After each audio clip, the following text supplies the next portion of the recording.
Ya, jadi gini Mas, jimatan banyak masyarakat yang salah pengertian bahwasannya keris, aku punya keris, ternyata yang dikasih lihat kerisnya kuningan.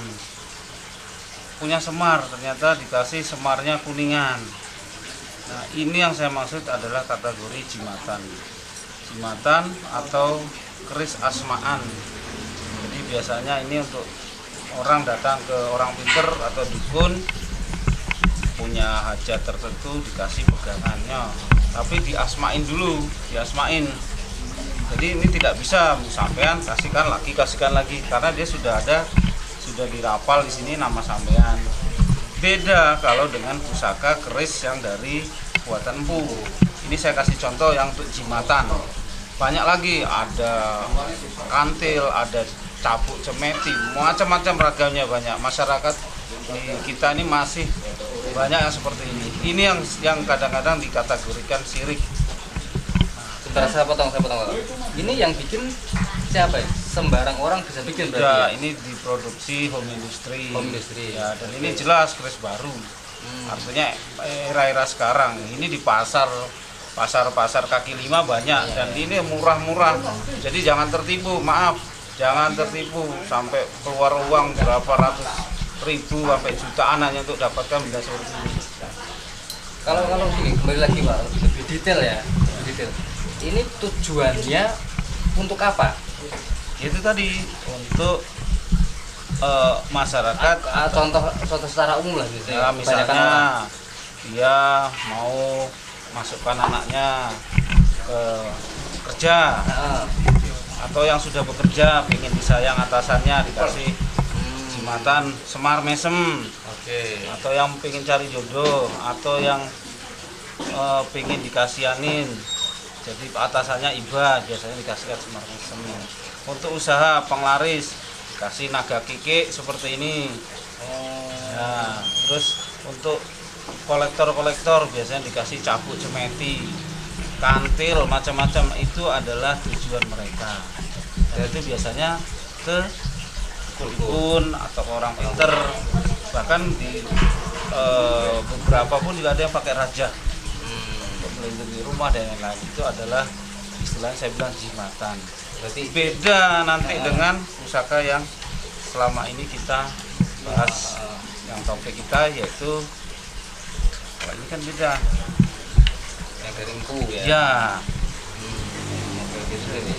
Ini bisa disimpulkan jimatan ini dipesan memang untuk tujuan tertentu. Ya, tujuannya Karena aku pengen tokonya lari, Ya. itu memang dibikin untuk itu. dan ini karena murah, artinya murah, gampang didapatkannya di kaki lima. Home industri ya. Ya, betul. Kalau tadi kembali lagi sedikit Pak, di asma. Di asma itu artinya diberi nama asmaan itu. Jadi pengen masukkan kodamnya biar nempel di jimatan ini, diasmain namanya. Ini si A, namanya si A, ini kodamnya siapa di sehingga ada maharnya mereka melalui perantara orang pintar. Orang pintar itu tadi. Iya. Asma untuk menyatukan antara si pemesan dan kodamnya itu tadi. Ya, betul. Oke, jadi sangat kelihatan itu ya perbedaannya dengan pusaka yang memang bikinannya empu. Kalau bikinan empu, dia secara alami empu memang sudah memasukkan secara ritual untuk tujuan keris. Kan jenis keris banyak macamnya. Oke.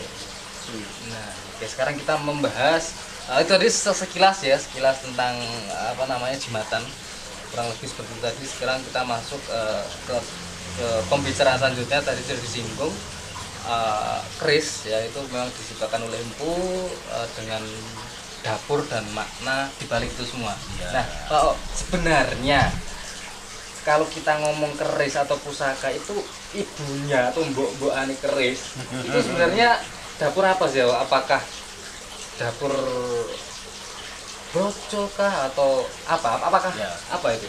Jadi begini ya, kita sama-sama belajar. Artinya saya bukan ahlinya keris atau pintar dalam hal keris, tidak. Saya juga pengamat keris, pengamat pusaka, juga senang dan koleksi. Jadi istilah ibunya keris itu tilam upih. Tilam upih. Ya, tilam upih itu adalah ibunya keris karena ada 4 pusaka yang untuk teman-teman kolektor itu wajib dimiliki. Oke. 4 pusaka yang harus dimiliki. 4 pusaka yang wajib dimiliki. Ya, ini sebenarnya bukan hanya untuk kolektor ya. Ya lebih bagusnya untuk penggemar keris. Pecinta. Pecinta benda pusaka atau dari generasi-generasi turun-menurun, sebaiknya ada 4 yang disimpan. Oke, 4 ini 4 pusaka intilah Ya, kasarannya. pusaka inti, Apa ya. aja, Pak? Yang pertama tilam upih tadi, Tilam upih. Oke. ibunya keris. Nah, Kedua tilam sari. Sari. Ketiga brojol. Yang keempat jalak sangu tumpeng. Oke. 4 inilah sebenarnya kunci dari kehidupan kita untuk apa istilahnya di dunia ini sempurna. Jadi sempurnanya itu 4 ini. Bukan berarti kalau tidak punya 4 tidak sempurna, tidak. Itu adalah kami sekumpulan para pecinta pusaka, 4 ini yang selalu Menyimpulkan itu ya. Ya, 4 ini yang wajib kita buru. Bisa diperdetail Pak satu-satunya. Ya, Tilam upih. kita mulai dari tilam upih dulu. Iya. Kenapa kok dibilang ibunya keris? Kenapa? Karena tilam upih itu kita lihat cirinya dulu ya. Ciri-cirinya itu dia sangat sederhana. Hanya ada pijetan, ada kerincil alis 1, sumbulan polos. Itu memaknai adalah restu atau ya restu dari orang tua, restu dari guru. Tempat tilam itu adalah tempat di mana kita harus menghargai, kita harus juga mempunyai harapan untuk generasi penerus kita ke bawah. Itu tilam upih. Kemudian tilam sari. Tilam itu adalah tempat, sari adalah wangi atau harum, dan itu untuk tujuan rumah tangga. Di rumah tangga kalau istilahnya sekarang sakinah mawadah warohmah. Oke. Jadi dari tilam upih adalah sang guru mendoakan kepada anak turunnya supaya kehidupannya bagus. Kemudian tilam sari sebagai keharmonisan rumah tangga. Nah, yang ketiga adalah brojol. Brojol itu mempunyai makna lancar. Semua apa yang kita inginkan bisa terlaksana. Kita mendapat masalah di rumah tangga pun juga akan segera selesai. Dan ciri-ciri dari brojol itu dia punya pijetan langsung. Jadi tikel alisnya itu tidak ada. Jadi dia terbuka ke atas, langsung ke atas, itu brojol.